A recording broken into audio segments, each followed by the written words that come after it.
सर्दियों का ऐसा मौसम आया जिसमें पल भर में बारिश के साथ साथ ठंड भी लग रही थी। नवरात्रि और दिवाली बीते कुछ ही दिन ही हुए थे कि इस मौसम में बारिश जल्दी देखने को नहीं मिला करता था। लेकिन इस साल कुछ अलग ही लग रहा है। इस साल बारिश भी लेट हुई और नवंबर आ ही चुका है। अभी तक बारिश बंद नहीं हुआ। हवा की सिसकियां और ओले गिर रहे हैं। गांव और शहर के सभी लोगों इस मौसम की वजह से घर से बाहर निकल नहीं पा रहे थे।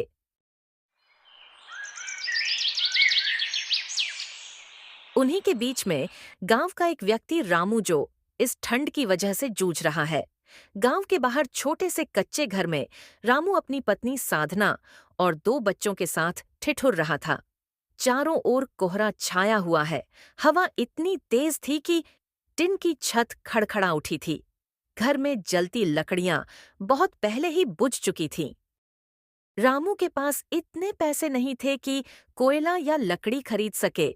दिन भर मेहनत मजदूरी करके जो कुछ कमाया था उससे बस 2 रोटियां और थोड़ा सा नमक ही घर आया था। बच्चे ठंड से कांपते हुए मां से लिपटे थे। रामू, तुम इस ठंड से बचने का कोई इंतजाम करो, नहीं तो बच्चे कहीं इस ठंड की वजह से बीमार ना हो जाए। मैं क्या करूं साधना? हमें क्या मालूम था इस बार की ठंड ऐसी होगी। अभी ठंड का मौसम शुरू ही तो हुआ है। पहली ही ठंड ने पूरे गांव वालों को सिखा दिया होगा कि समय किसी के लिए नहीं रुक सकता है। हमें पहले से ही समझ जाना चाहिए था कि मौसम कुछ अलग ही रंग में रंगने वाला है। तुम सही कह रही हो साधना। कई दिनों से हल्की हल्की सर्दियां हो रही थीं। हमने इसे हल्के में ले लिया। अब हम ही पर ही भरी पड़ गया। रामू के पास एक नवजात शिशु है जो 6 माह का है। उसे भी इस ठंड ने जकड़ लिया। उसके स्तन पे एक भी कपड़े नहीं थे, सिवाय एक चादर के। वो भी उसे ठंड से नहीं बचा पा रही थी। वहीं दूसरी ओर गांव के कुछ अमीर और सरपंच मिलकर आंगन में आग की मशाल जलाकर ताप रहे थे। आग की लपटें इतनी थी कि उन सब का शरीर गर्म से जूझ रहा है। शर्मा जी, देखिए तो इस साल तो ठंड तो बहुत पहले ही हो गया है। यहाँ तक कि पास में खड़े लोग नहीं सही से दिख रहे हैं। हाँ दयानंद, तुम सही बोल रहे हो। इस साल की ठंड तो बहुत पहले ही हो गई। सबसे बुरी हालत तो इन गरीब गांव वालों की होती होगी, जो समय रहते वो सब अपने लिए बंदोबस्त नहीं कर सके। दयानंद पांडे थोड़ा अकड़ के साथ तेज आवाज में शर्मा को बोले। अरे छोड़ो उन गरीबों को। उनकी चिंता किसको है? मरे या जिए हमको क्या है, हम तो बस उन सब का हक छीनने के लिए सरपंच की कुर्सी पर बैठे हैं। ऐसे ही नहीं हमने अभी तक इतने जल्दी आलीशान महल बनवाया है। तभी तो हम सोचे, तुम्हें 3 ही साल हुए हैं सरपंच बने, ये सब धन कहाँ से आया? तुम तो इन गांव वालों का हक छीन रहे हो। तुम्हें तो सोचना चाहिए कि वो सब नहीं रहेंगे तो तुम्हारा क्या होगा। इन गरीबों से तो हमारा जीवन चलता है। तुम्हें इतनी चिंता क्यों हो रही है इन गरीबों से? क्योंकि हम भी इन गरीबों की तरह जीवन व्यतीत किया हूं। हमें भी मालूम है गरीबी क्या चीज होती है। कई दिनों तक हम भूखे ही सोए हैं। ये दोनों आपस में बहस करते करते सुबह हो गई।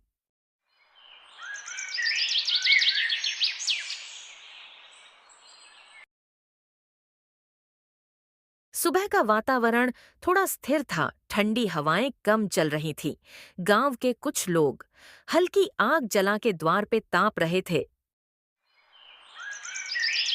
शाम होते ही रामू ने तय किया कि वो सरपंच दयानंद पांडे से कुछ मदद की गुहार लगाएगा। रामू ने साधना से कहा।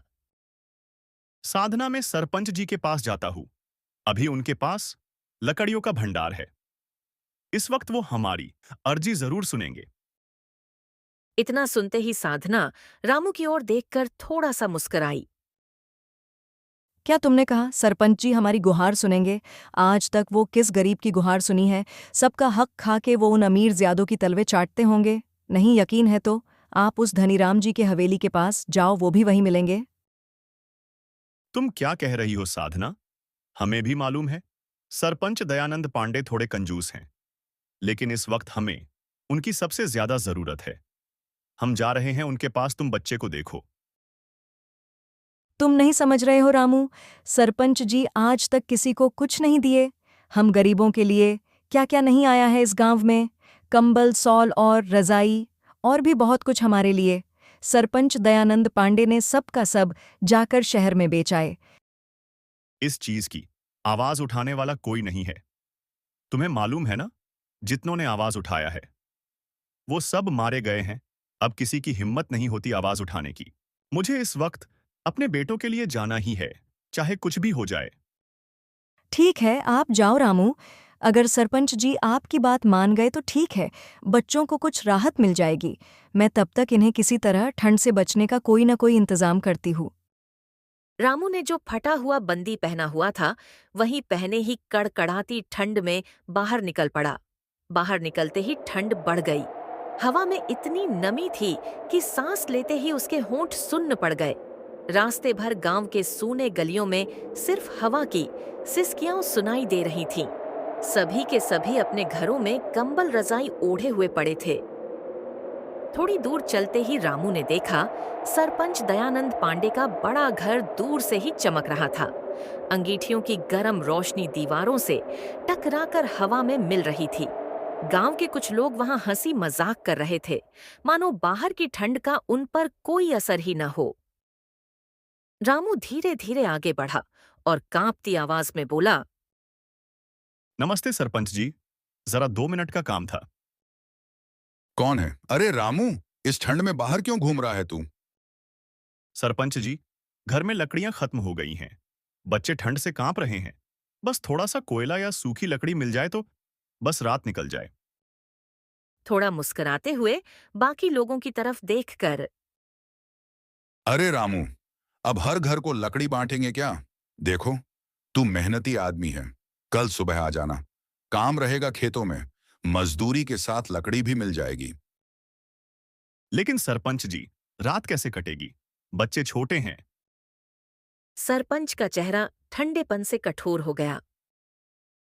देखो रामू, अभी हमारे पास इतना फालतू के काम करने का मन नहीं है। तेरे बच्चे हैं, मेरे नहीं। तू इस गांव का वो गरीब किसान है, तुझे देखकर भी जरा तरस नहीं आता। हमने बोल दिया तुझे, अभी सबका इंतजाम करने का वक्त नहीं है। तू खुद ही समझदार आदमी है, किसी पड़ोसी से कह दे, सुबह सब ठीक हो जाएगा। सरपंच जी, आप नहीं समझ रहे हैं। मेरे बच्चे अभी काफी छोटे हैं। मैं आपसे हाथ जोड़कर विनती करता हूं, अभी के लिए कुछ तो दे दो। लगता है तू ऐसे नहीं मानेगा, तुझे तो घसीट के बाहर की ओर फेंकवाना ही पड़ेगा। तभी सरपंच दयानंद पांडे ने अपने दोनों पहलवानों से कहा। इसे बाहर निकाल के फेंको। सरपंच के नौकरों ने रामू को घसीट के फेंक दिया। रामू ने गहरी सांस ली। उसकी आंखों में उम्मीद थी, पल भर में बुझी गई। फिर उसने सिर झुकाया और धीरे धीरे लौट चला। गांव के रास्ते पर लौटते हुए उसे लगा जैसे ठंडी हवा अब और भी बेरहम हो गई हो। ठंड से ठिठुरता हुआ रामू घर पहुंचते ही दरवाजा खटखटाया। साधना ने दरवाजा खोली। क्या हुआ रामू, सरपंच जी ने लकड़ी दी? रामू ने सिर झुका लिया। आंखों में आंसू थे, लेकिन वह मुस्कुराने की कोशिश कर रहा था। नहीं साधना, वो बोले कि तुम मेरे खेत में काम करो, फिर मैं तुमको कुछ लकड़ियां दे दूंगा सुबह के लिए। साधना ने बच्चों की ओर देखा, जो दोनों कांप रहे थे। फिर उसने धीमे स्वर में कहा, ठीक है रामू, अब जो होगा सुबह होगी तो देखा जाएगा। अभी बच्चों को बीच में लेकर बैठो, मैं कुछ कोशिश करती हूँ।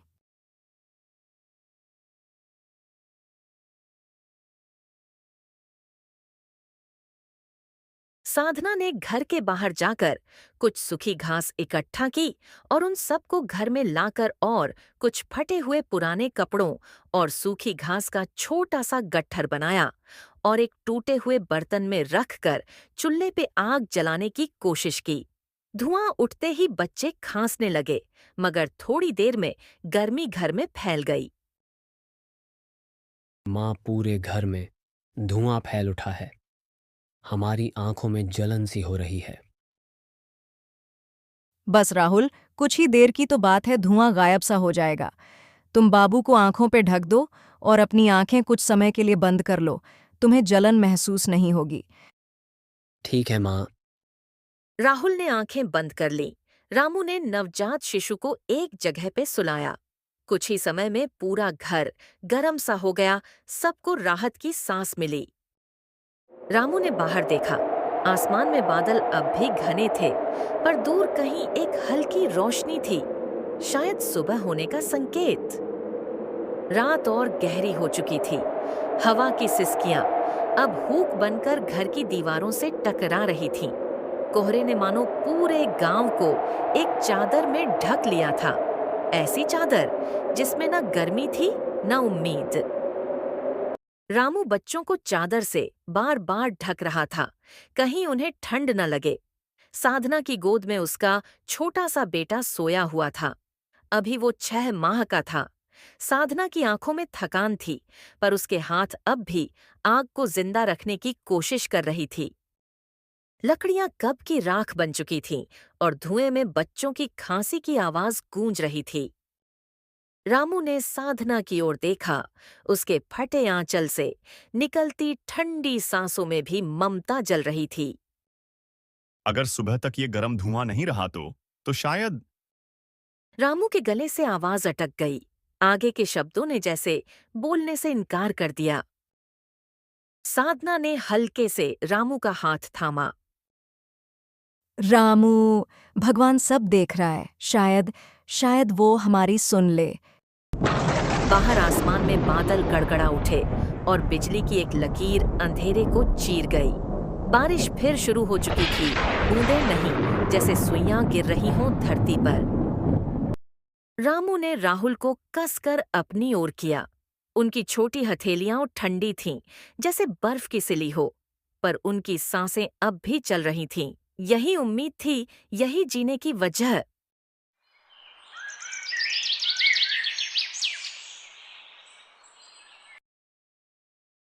धीरे धीरे रात बीतती गई और सुबह की हल्की किरण खिड़की की टूटी दरार से भीतर आई। गांव के कुछ लोग चौपाल पे बैठकर सूरज की रोशनी का आनंद ले रहे थे। कई दिनों के बाद उन सबको देखने को मिला। सब आपस में बात कर रहे थे कि अरे करण भाई, हम लोगों का ऐसा हुआ है इस ठंड में तो सोचो रामू का क्या हुआ होगा। तुम सही कह रहे हो भाई। उसके पास तो अभी एक नवजात शिशु है। कहीं उसे कुछ हो गया तो रामू तो जीते जी मर ही जाएगा। तभी वहीं से रामू गुजर रहा था, सरपंच जी के घर जाने के लिए। अरे रामू भाई, कहाँ चले इतनी तेजी से, वो भी इतनी सुबह सुबह। कुछ नहीं भाई, बस सरपंच के यहाँ जा रहा हूं। कल उन्होंने मुझे काम के लिए बुलाया था। कहा था कि तुम्हें कुछ लकड़ियां दे दूंगा। ठीक है भाई, लेकिन इतनी ठंड में तुम काम कैसे कर पाओगे। क्या करें शंकर भाई, ये गरीबी ही है जो हमें इस ठंड में भी जिंदा रखती है। यही हमारी मजबूरी है और यही हमें इस ठंड में काम करने की हिम्मत देती है। सही कह रहे हो रामू भाई। अब तो हालात ऐसे हैं कि बिना काम के एक दिन भी गुजारना मुश्किल है। भाई, घर में राशन भी खत्म हो गया है। बच्चे 2 दिन से बस उबला पानी पी रहे हैं। आज अगर काम मिल गया तो थोड़ा आटा चावल ले आऊंगा। भगवान करे काम जल्दी मिल जाए रामू भाई। अब तो ठंड भी हड्डियां तोड़ने लगी है। हाँ करण भाई, चलो अब निकलता हूं। सूरज निकलने से पहले पहुंचना है, नहीं तो सरपंच डांट देंगे। ठीक है भाई, संभल के जाना। रास्ता फिसलन भरा है, कल रात फिर से ओस पड़ी थी। हाँ, ध्यान रखूंगा। ठंडी हवा में धीरे धीरे आगे बढ़ जाता है। गांव की गलियां अब भी अंधेरे में डूबी थीं, बस कहीं कहीं धुएं की पतली लकीरें आसमान की तरफ उठती दिख रही थीं। रामू गांव की संकरी गलियों से होकर आगे बढ़ने लगा। मिट्टी में ओस जमी थी, जिससे रास्ता फिसलन भरा हो गया था। उसके फटे चप्पल से पानी रिसकर पैरों तक पहुंच रहा था, पर वो रुका नहीं। थोड़ी दूर चलने पर उसे सरपंच दयानंद पांडे का बड़ा घर दूर से ही चमकता नजर आया। ऊंची दीवारों के अंदर से आग की रोशनी झिलमिला रही थी। रामू धीरे धीरे खुद से बड़बड़ाते हुए, देखो जरा, इन लोगों के यहां तो जैसे ठंड नाम की चीज ही नहीं है।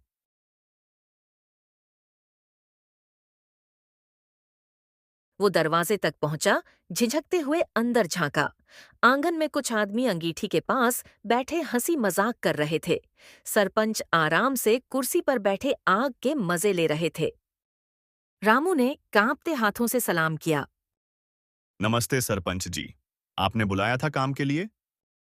सरपंच ने ऊपर देखा, फिर तिरछी नजर से मुस्कुराए। हाँ रे रामू, बुलाया था। तू आया भी बड़ा जल्दी। चल पहले हाथ मुंह धो ले, फिर बात करते हैं। रामू ने सिर हिलाया और झिझकते हुए पानी की बाल्टी के पास गया। ठंडे पानी की पहली छींटे से ही उसके हाथ सुन्न पड़ गए, लेकिन उसने कुछ नहीं कहा। थोड़ी देर बाद सरपंच ने आवाज लगाई। अरे रामू सुन, तेरे लिए कुछ खास काम है आज, पर थोड़ा अलग तरह का काम है। रामू ने चौंक कर पूछा। कैसा काम सरपंच जी? तुम इतना मत सोचो रामू, तुमको सिर्फ मेरा एक छोटा सा काम करना है, वो भी नदी किनारे जो खेत है हमारा। मालिक उधर उधर तो इतनी ठंड होगी कि मैं उससे सहन नहीं कर सकता। तुम्हें वही काम करना है इस वक्त, नहीं तो तुम जा सकते हो। सरपंच दयानंद पांडे रामू की इस हालात पर जरा सा भी तरस नहीं खा रहा था, क्योंकि उससे भी मालूम है रामू को इस वक्त लकड़ियां और राशन की सख्त जरूरत है। रामू भी बिना सोचे समझे हाँ बोल देता है। ठीक है सरपंच जी। रामू चुपचाप खेतों की ओर निकल पड़ता है। रास्ते में हर जगह उसे ओस के अलावा कुछ और नहीं दिखाई दे रहा था। कुछ ही समय में रामू नदी किनारे खेत की ओर पहुंच गया। अपना काम करने लग गया, एक तरीके से खोदने लगा। ठंड इतनी लग रही थी कि रामू को काम करने में दिक्कत हो रही थी। काफी देर तक खेतों में था, लेकिन रामू से एक कोना भी नहीं हुआ। वो हार मानकर सरपंच के पास जाने लगा। कुछ समय में पहुंच सारी बात बताई। सरपंच जी, हमसे वो काम नहीं होगा, कुछ और हो तो बताओ हमें। इतना सुनते ही सरपंच दयानंद पांडे रामू पर भड़क गए। तुमसे एक काम नहीं हो सकता तो, और तुम्हें लगता है और भी कोई काम देंगे। तुम अभी के अभी यहां से चले जाओ। मालिक, हमें कुछ लकड़ियां ही दे दो, हमें इस वक्त सबसे ज्यादा जरूरत है। मेरे पास एक 6 माह का बालक है, उससे इन लकड़ियों की सख्त जरूरत है। चले जा यहां से, तुझे कुछ नहीं मिलेगा, एक भी लकड़ियां नहीं। सरपंच रामू की बात नहीं मानते। रामू निराश होकर घर की ओर चल पड़ा। रामू घर पहुंचकर साधना को बताया सारी बात। साधना, सरपंच ने हमें लकड़ियां नहीं दी, उन्होंने हमें ऐसा काम दिया कि हम उनमें असफल हो गए। जाने दो रामू, जो हमारे किस्मत में होगा वो होकर ही रहेगा। रामू और साधना दोनों कुछ घास और लकड़ी की कंडी के सहारे उन्होंने पूरी रात गुजारी। साधना के गोद में उसका छोटा बेटा पड़ा हुआ था। उधर सरपंच दयानंद पांडे को थोड़ा सा दुख हुआ कि मैंने आज कुछ तो गलत किया हो। 20 साल पहले ही सरपंच दयानंद पांडे का 1 वर्ष का बेटा इसी मौसम में मृत्यु हुई थी। मैं कल जाकर उससे माफी भी मांग लूंगा और कुछ लकड़ियां भी दे दूंगा, ताकि उसकी मदद हो सके।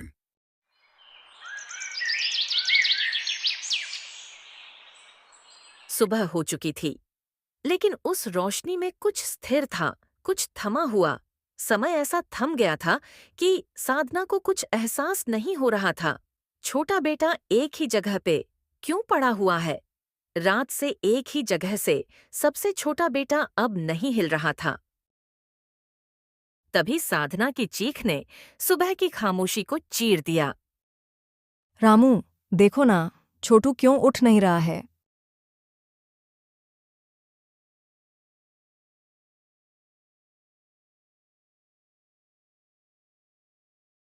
क्या हुआ साधना, तुम ऐसा क्यों चिल्लाई हो? छोटू को क्या हुआ है, तुम देखो ना। रामू ने जैसे ही बेटे को छुआ, उसके हाथ कांप उठे। उसकी आंखों से बहते आंसू बर्फ बनकर गालों से टकरा रहे थे। साधना भी रामू की ओर देखी। उसको भी एहसास हो गया, अब नहीं रहा छोटू। रामू ने आसमान की ओर देखा। हे भगवान, अगर यही इंसाफ है तो हमें अब और सांसें क्यों दी? गांव के कुछ लोग आए रामू के घर। ये सब नजारा देखकर उनके भी आंखों में आंसू आ गए। देखते देखते पूरे गांव में खबर फैलते देर न लगी। सुबह जब सरपंच दयानंद पांडे लकड़ी लेकर पहुंचे तो रामू के घर से उठते धुएं में सिर्फ राख थी, आग की नहीं, किसी बाप की उम्मीदों की। देख लो सरपंच दयानंद पांडे, तुम्हारी वजह से जो आज हमारे घर में मातम सा छा गया, वो देखो तुम्हारी गलती की सजा। सरपंच दयानंद पांडे छोटू की ओर देखा, उसे देखते रह गया। छोटू एकदम मूर्छित सा हो गया। मुझे माफ कर दो रामू, हमें नहीं मालूम था कि तुम्हारे घर की हालत सच में इतना खराब है। इतना कहकर दयानंद पांडे सिर झुका दिए। साधना चुप थी, उसकी आंखें सूनी। रामू जमीन पर बैठा था, बच्चे की ठंडी देह को सीने से लगाकर, जैसे आखिरी बार गर्मी देने की कोशिश कर रहा हो।